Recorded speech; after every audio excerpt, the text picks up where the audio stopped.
G'day ladies and gents, welcome to War Thunder with Mags, and welcome to the first of my subscribers request videos for the new system, and this one here is the BF-109 K-4. Now the K-4 was one of two 5.7 aircraft, the K-4 and the G10, that were the most requested, but I was only ever going to fly one of them because these aircraft are very, very similar. I chose the K-4 because basically this one is fully upgraded, where my G10 has never flown. Now I love my K4, but I don't fly it very often, and you're about to see why. Well, you'll see why over the course of this video. We have 3 matches in here today, so let's get on to it. First things first, we're in the clouds over Sicily, Germany versus Britain. I started the match climbing out to 10 to 15,000 feet, and I've been playing hide and seek with Spitfires and Tempests for the rest of this match, for about 8 to 10 minutes this time. And it's time to start getting kills. Line up first shot, Mark 22. And just vaporize it. I was testing the new wing pods, the accuracy on them. I'm actually pretty impressed. Unfortunately, I left myself open to a Tempest 5, so I put it into a dive. Hit the wet. He's still too close on my tail for me to disappear in the clouds. Take a bad hit to the right wing, and that's going to cause me a whole lot of problems this match. But I managed to extend it out a little bit more, and he loses visual contact with me. So now I can easily maneuver the plane into a climb. He doesn't know exactly where I am anymore, and I'm safe. And this here is the reason why I love clouds, why so many people hate them. That Tempest is really only, well there you go, it's only 2 kilometres away at the moment. It's been picked up with visual contact by another aircraft, so it's been giving me his location. And he cannot see me right now. Anyways, I have taken my first kill. I have taken some fairly severe damage to the right wing. Now this damage has caused me all sorts of problems here. If I try and use my keyboard binds for elevation control at the moment, the plane will immediately try and spin out of control. So I'm basically regulated to only using mouse aim to be able to fly this plane at the moment for the rest of the match. I'm also having to lean fairly heavily on the keyboard binds for aileron control to try and keep this thing straight and level as much as I can. And the British are kicking our asses on ground targets at the moment, just to top things off. Now just jockeying for a position on this Tempest in the clouds, and unfortunately I just cannot manoeuvre tightly enough to put the guns on lead. Immediately take it back into vertical and blow all my speed. I'm going to lose him through the clouds again, but I know roughly where he's going to be. I don't want to be down there with him where he'll just outturn me and destroy me with my current damage. Also, once again, cloud movement. Pulling up into the clouds like that, he can't see where I went either, so he knows I'm above him. He doesn't know where I'm coming from, but I'm going to have a fair idea of where he's going to be. Unfortunately, with the wing damage, it's severely reduced my speed as well. Really struggling to push it past 700 here at the moment. The Tempest is simply pulling away, so I spin the guns around to the right. I've got multiple low altitude targets here. I'll pick and choose my way through one of these. Tempest seems to be running off the left of the bow fighters, of which there are 2. I've got a Spitfire behind me and a Spitfire in front. The Spitfire directly in front here looks like he wants to have the go first. Pro tip, do not nose to nose a K4, just don't do it. Banking it around. Now, we have an ally down there in a Do 217 who's currently under attack by 2 bow fighters, and the Tempest 5 is moving into assist as well. Now, I'm probably not going to be able to catch the Tempest 5, but in this state, I'll easily catch the bow fighters. First shots, not giving it quite enough lead. I do like how well the gun pods are grouped up now, though. Take the wing off the first. Second bow fighter doesn't realise I'm still back here. He's completely target fixated on the Do 217. Rip shells right across his airframe, bring it around hard, and take his wing as well. Cheeky Tempest pilot cuts a line in front of my aircraft. I haven't got the manoeuvrability to be able to turn back and follow him at all at the moment, so I had to keep the nose down, but that's my 4th kill of the match so far. Unfortunately, that's going to be my last as well. While I managed to rescue the Do 217 and keep it safe, the rest of the team has pretty much died. We have a K4 and an A8 still alive, plus myself and the Do 217 versus 6 enemy fighters. The A8 and the other K4 are both out of ammunition. The K4 is crippled, at least as much if not more than my own. And the British team is not stupid. They know exactly what situation we're all in, and the whole enemy team is coming into the island to camp the runway. Now I'm completely out of cannon rounds at the moment. I've only got 278 MG rounds left on board, which are nowhere near enough to take out some of these aircraft, unless I get a really, really, really lucky shot. I'm going to try anyway. Foreign D7 and a Spitfire, moving to close in. Just about to get into gun range, but AAA deals with him. Okay, so now we're down to 5 enemy fighters. Unfortunately, the enemy team is now on top of the runway, so this fight is over. I lurk around at the back of the base for a few seconds, trying to buy time, but the rest of the team is killed, so if I'm going down, I'm taking a repair bill with me. And as Fly Daily would say, very honourable. So, the results for the match. Well, 5 kills total for the team, 4 of them mine. Bomber Rescuer Award. Ground Forces Rescuer X2, Multi-Strike X2, Win Streak X2, Terror of the Sky, 53,400 Silver Lions, and 6,304 research points. That's just vehicle research points, no modifiers applied. So what went wrong there in that match? Well, it wasn't a matchmaking issue, that was actually damn good matchmaking for this team. It wasn't bomber spam or anything else, it was just the team crumbled before the British forces. Now you'd think that would be a once-off. No.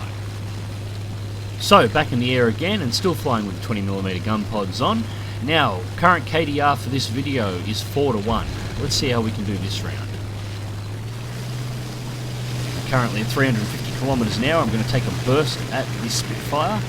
It is a risky move, I am on low energy. Mark 22 manages to peel out.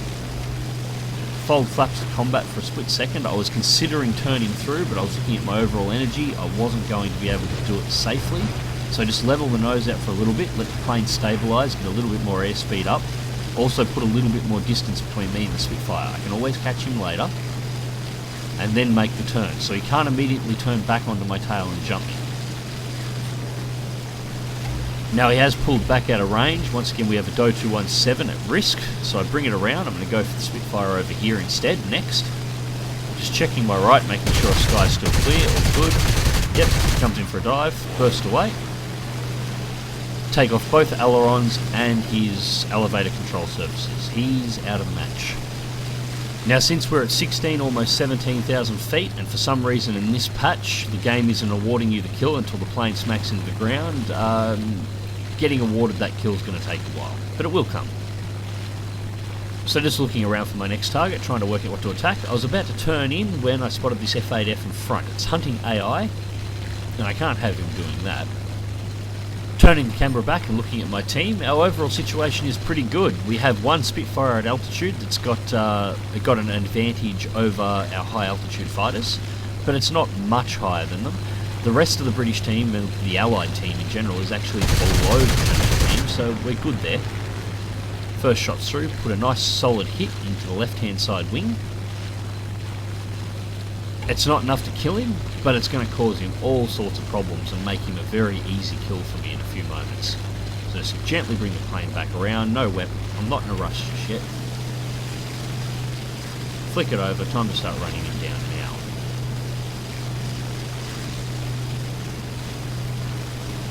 Looks like our Do 217 is moving to bomb the base. They do have a lot of squads on their team. We've got none on ours, but we seem to still have positions right.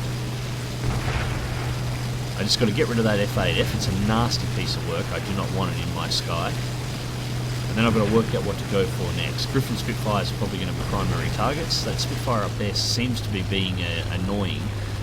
He doesn't seem to be jockeying into a very good combat position on the rest of our team, but he's making himself very hard to kill. Flying a shot on the F8F, and with the wing damage, there was no way for him to move. Second kill. He's just unloading his ammo at random as we fly over. That Spitfire's still the only one left high, everything else has gone to the deck, so I'm going to get ready to do exactly the same thing. Just picking a little bit of altitude as I cross over this cloud, just in case something's hidden inside of it, and that's when I hit tab. We have lost 5 of our aircraft at this stage for 2. The 2 aircraft the enemy team have lost are the 2 that I've shot down. Nobody else has managed to shoot anything yet. No ground targets have been destroyed. Nothing's been damaged. Make that 6. One of our K-4s has gone down, and a Do 217 has also been shot down, so that's 7 losses for 2. And it's at this point I just don't know what to think. The entire team was lined up in the perfect positions to be able to take out these Spitfires, to boom and zoom them all the way to the deck. And in fact, it looks like the British team has gone all the way to the deck, exactly where they need to be in order to be destroyed. Yet, what happened to our team? Why did they all die? So I pick up a target below. It's a fast Spitfire, guaranteed to be a Griffin, in pursuit of one of our 109s. One of our guys is trying to follow at the moment, but he's not closing the distance fast enough, and I need to try and keep the rest of my team alive, because I don't have enough left. Pushing this thing right to the edge of its limit. That's 784 kilometers an hour out of dive. I've had to throttle back completely, and you can see the energy retention is brilliant. Even with the engines off, it doesn't lose a lot of speed. Just throttle up to try and maintain. Unfortunately, the Spitfire was able to turn in too fast, and I wasn't able to turn back on it. Rather than trying to blow all the energy that I built up on that target, as he's now broken off the first 109 that was in pursuit, I move over and try and use it on the Spitfire. Unfortunately, wasn't able to get a lead on it fast enough, so make a half turn to run parallel and take the plane straight into the vertical, so I'm up above and in a position to redive. Drop combat flaps. Pull back on the throttle slightly and slide in on its tail. Keep combat flaps on. Now I'm just jockeying for a shot position. Take it back into the vertical. Cross paths. Shifting target. I'm not going to get around to him. He's pulled into a turn fight, so best for me to break out of the area and go straight lines. Another Griffin spit. I've got no shortage of targets down here to shoot at. The lead, unfortunately, out of 30s now, but I don't need them. Put a nice solid hit into him, dip the nose down, flaps back to combat. Standing on the elevators hard. I am counting on the damage that I did there being enough that he can't continue his turn for too long, and in fact you can see I'm gaining on him. Push the throttle into wet, take the vertical and take my lead. And that's it, he's out. Critical damage to the elevator, can no longer pull out of that dive. And shots coming in from behind. Now those shots that just buzzed through were from a 109 F series that just got destroyed by the Corsair that is now taken off both my ailerons. That's just destroyed my combat effectiveness, so I'm just bringing the plane around as hard as I can, bring the nose back to the ground to try and get speed, keep the WEP on. I don't care about the engine temperatures at the moment. I've got to get back to the runway. If I'm going to survive this, I have to dodge and dip a little bit, and I have to get back to that runway. Corsair is still behind, but in a short sprint I will outrun the Corsair in level flight. At the moment he's spraying rather wildly, so I'm just trying to gently jockey the plane around so he just cannot keep an accurate lead. As you can see, I'm breaking a good gap. And shit. The 109 on the runway in front of me is the last aircraft remaining on this team. Besides myself, of course. The entire enemy team is falling in on my tail. This guy's just taken off. He's got a repair, but he's flying head first into a shitstorm. Now the Corsair that got the jump on me before and crippled my plane, he deserved this kill. However, there's a P-51 diving in at the moment. It's going to try and take it from him. So I decide I'm just going to bail out and give the kill to the guy who actually did the damage. Make sure, he gets it. So what were the results of that match? Well, if you're on my Facebook page, you would have seen the results already. 3 kills for our whole team, all of them mine. No kills, no assists awarded to anyone else on my team, no ground targets destroyed, nothing. Those 3 kills were enough for me to effectively double the score of second place. 41,760 Silver Lions, 5,462 research points. And once again, this match wasn't a loss because of, bad team or bad matchmaking. This was ideal matchmaking for the Germans. They just crumbled again. In fact, of 8 matches that I played in Era 4 Germany, the night that I was recording for the K-4, this was 7 of the battles. I was 7 times in the either first or second place with multiple kills, when the rest of the team did nothing at all. despite being in a position where they should have done very well. Now for the third time in this video, we take it back into the sky again. And this time we've taken the wing pods off, so we're running light, just the 30mm cannon and the MGs. Now, as I just said, of the 8 battles that I flew the night I was recording this, 7 were like the last 2. This battle is the 8th battle.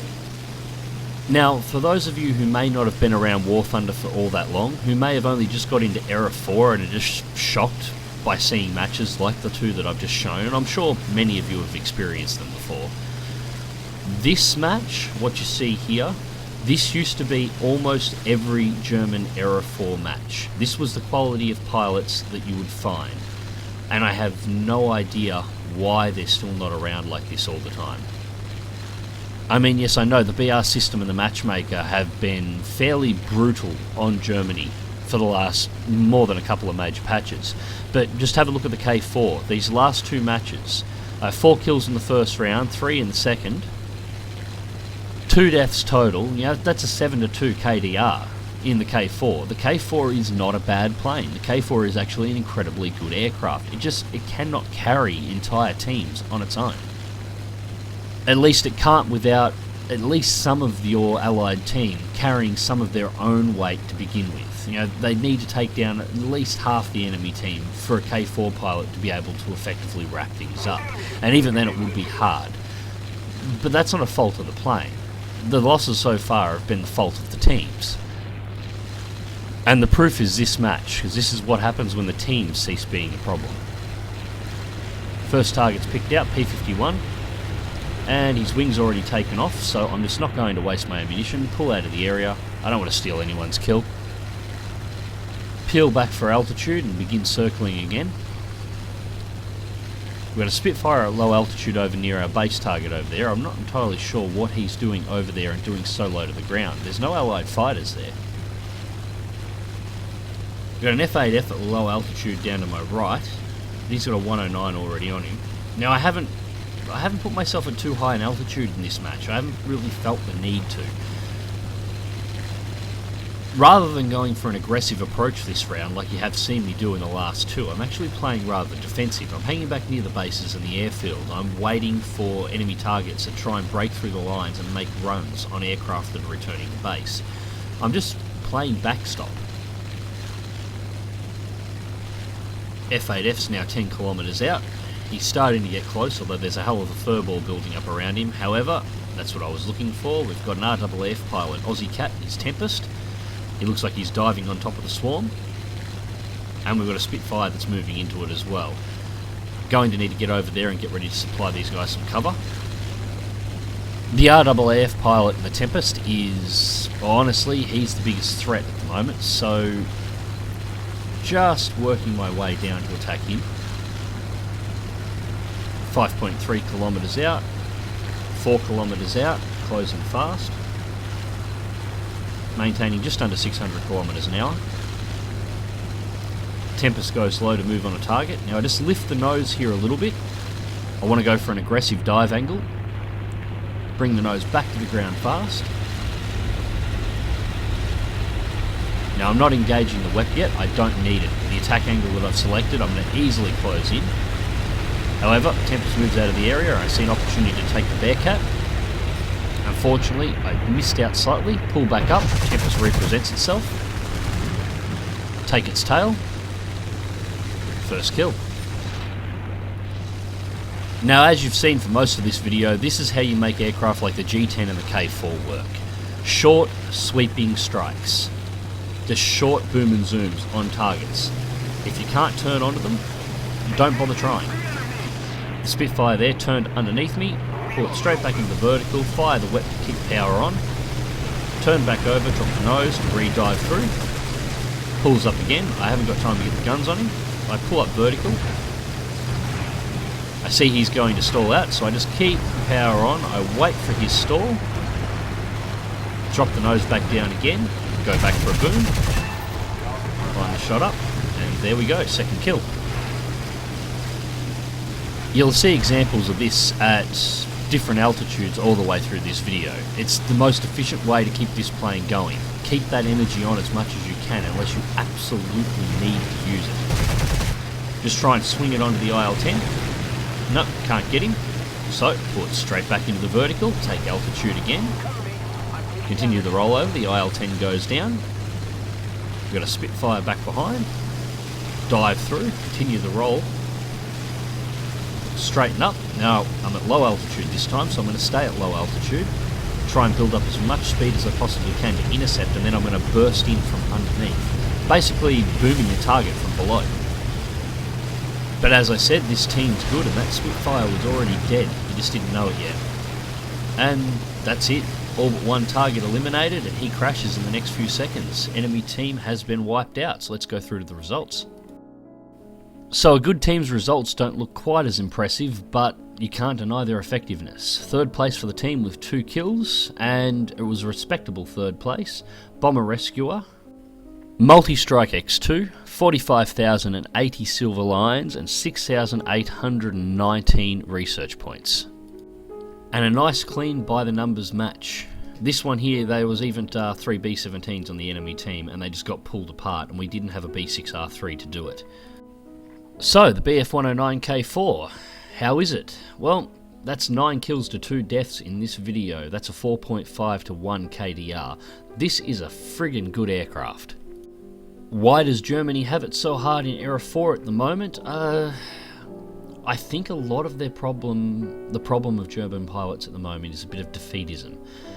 Much like I did that video not too long ago, play to win for the Japanese. I think the Germans need to look at doing exactly the same thing. So many pilots seem to have given up on victory before the wheels have left the runway. Their planes are good, and you can make them work. The German planes are probably the harder aircraft in the game to fly, but they are still good aircraft once you learn them. And the claims of OP aircraft don't really work anymore. I mean, you claim Bearcat's OP. Bearcat's a dangerous aircraft, but I didn't have any trouble killing them while I was flying around. Griffin Spitfires are OP. Griffin Spitfires are what I feed my K4. That's how I keep it in the air.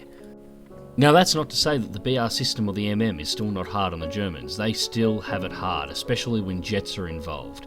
It's not uncommon to see full prop teams on the German side having to fight F-80Cs and Thunderjets, Meteor F-3s on the Allied side. It is not uncommon at all. When they start facing MiG-9s, they might have 1 or 2 162s in order to defend themselves with, while the enemy team is nothing but jets.